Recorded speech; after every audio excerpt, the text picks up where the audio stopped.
Diddy was just denied bail, so that means he'll be staying in jail. Today, after Diddy was found guilty of only 2 charges of transportation to engage in prostitution, he was arguing that he should be released on bail today. The prosecution put in a letter detailing all of the reasons why Diddy's bail needed to be denied, and also letters from Cassie Ventura and Deontay Nash. Diddy really thought he was walking out of that courtroom a free man, only to get slapped with the harshest courtroom reality after his bail got denied. Now, reports from inside the courtroom are saying that Diddy looked stunned, and understandably so, especially after all that flexin', all those high-paid lawyers claiming he wasn't a danger, and his fans waving their little "Free Diddy" signs like it was Coachella. The judge basically looked at the whole situation and decided to keep him in custody. Now, people are wondering, did Diddy really win? And how long will he stay locked up? Let's get into it. So, there had been a lot of reports about what happened during the reading of Diddy's verdict. Everyone was curious about what would happen next and how Puff would react. Well, based on people who got the chance to witness everything unfold, Diddy strolls in like he's got manifestation powers on lock, flipping through his notebook, pretending to be chill. But behind that calm exterior, you know he was sweating bullets. And then it happened. The judge drops the bomb. Bail denied. But the music mogul will remain behind bars until his sentencing, after the judge denied bail, saying that the defense did not prove Combs is not a danger to the public. The whole courtroom froze. Not a cough, not a whisper. And people in the overflow room were gagging, like actual gasps. One reporter even said it felt like they were watching the finale of a courtroom drama, and Diddy just lost the whole season. Now here's where it gets even juicier, because everything happened after Diddy basically told everyone he was walking out of jail. Like, there were mentions of how he turned around to his family and does this little prayer hand gesture like, "I'm coming home," thinking this is his redemption moment. But nope, that courtroom said, "You thought..." And listen, this wasn't just about the charges, it was about the vibes, y'all. This is great news. One of the main reasons why they denied him bail is because prosecutors argued that he poses a risk to witnesses. That's 100% accurate. And apparently, the judge was not feeling Diddy's energy. Yup, you heard that right. Here's the kicker. Diddy's own lawyers kind of did him dirty. I'm not even kidding, because get this, even 50 Cent slammed Diddy's legal team for not doing a good job. And we know when 50 Cent is in the picture, it's about to get real. During the trial, Diddy's team tried to make him look less threatening. So they were like, yeah, maybe he's had a few heated relationships, but that doesn't mean he's some criminal mastermind. Like, cool flex, but also, you just admitted your client has a history of violence. And the judge? Oh, he caught that real quick. He used those statements to shut the bail request down. Like, you just told me this man's got violent tendencies and now you want me to let him go free? Let's not forget, the judge has denied Diddy bond, stating that he is a danger to other people. That makes me feel like the 2 charges he was found guilty on, they carry up to 10 years in prison on each sentence. Or each charge. I do feel like this judge may give Diddy 20 years. Diddy got convicted under the Mann Act. That's all about transporting people across state lines for, let's just say, freaky illegal activities. We're not talking about Sunday brunch and spa days. We're talking full-blown freak-offs, which were mentioned multiple times during the trial.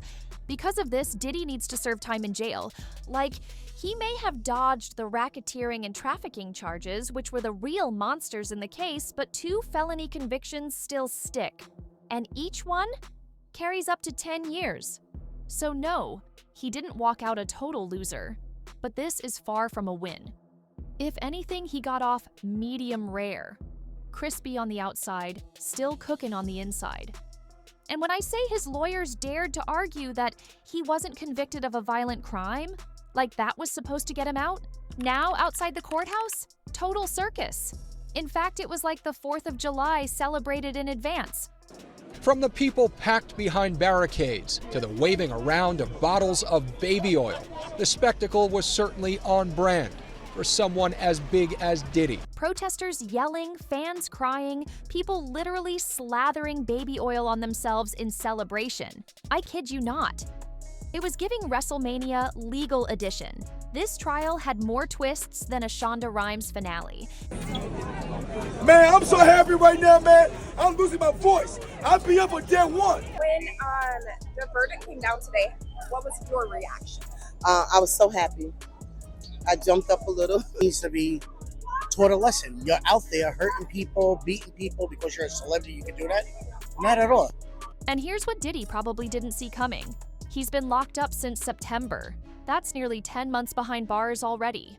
So what did his team do? They tried to argue he should just go home and wait for sentencing in peace. Light a candle, do some yoga, sip some elderflower Ciroc. Yeah, the judge didn't go for it. He said Diddy's staying put. And that sentencing date?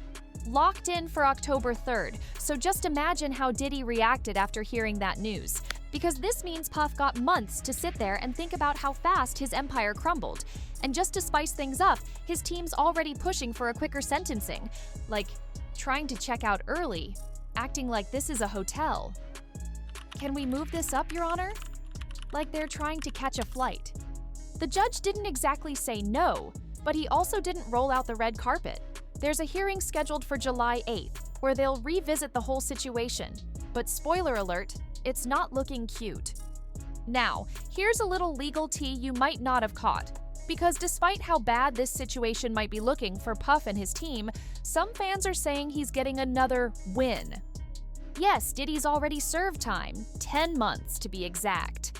And that will count toward his final sentence. So if he gets sentenced to 60 months, he's technically only got 50 left. But don't let that fool you, he's not walking out anytime soon. Prosecutors are gunning for a sentence between 51 and 63 months.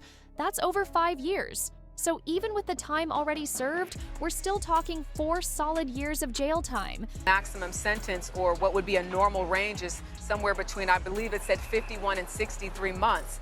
But they know that there are cases which they cited in their letter in which some people receive more than that, or the maximum sentence due to the crime that is alleged, or due in this case to the crime that someone is convicted of. And for Diddy, that might as well be a lifetime. Now I know what y'all are gonna say. But he wasn't convicted of the worst stuff. True, but don't get it twisted. This jury went through every single count, every disturbing detail, every witness, every freak-off flashback. And they still convicted him on 2 major charges. This wasn't a pity pass. This was them saying that while Diddy is not a mob boss, it doesn't erase the fact that he did some freaky things that deserve to be punished. And the next wave? It's already forming. Now that there's a guilty verdict on record, expect civil suits to start flying. Victims and their lawyers have been waiting to pounce, and now they've got what they need: a federal conviction. And here's the thing. Prosecution, I think, will argue that there is evidence that and facts that the jury heard which are related to the crimes that he was convicted of that indicate that there should be prison time in this case. The defense will say there's mitigating factors. It's a first-time offense. He wasn't convicted of those more serious charges.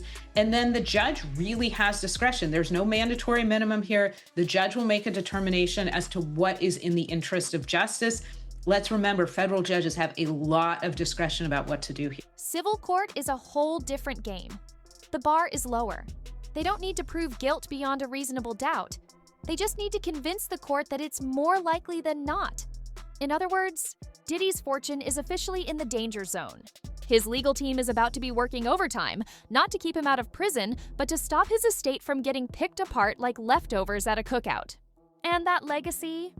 Remember when Diddy was untouchable? The face of Bad Boy, the business mogul with liquor deals, fashion brands, TV projects? Yeah, that's in shambles now. And don't even get me started with the silence from his celeb circle, because it is deafening. Brands are quietly backing away. People who once called him brother or king aren't saying a word. Like, where is French Montana? Where's Khaled? Where's the loyalty? Gone. Like those family photo moments they used to post. Right now, all that's left is Diddy in a jumpsuit, staring at a wall, wondering how the king of the industry ended up behind bars with no bail and no backup. Now, I gotta ask, do you think this was always where Diddy was headed?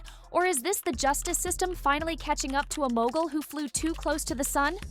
Drop your thoughts in the comments, because this trial, it's not done making headlines.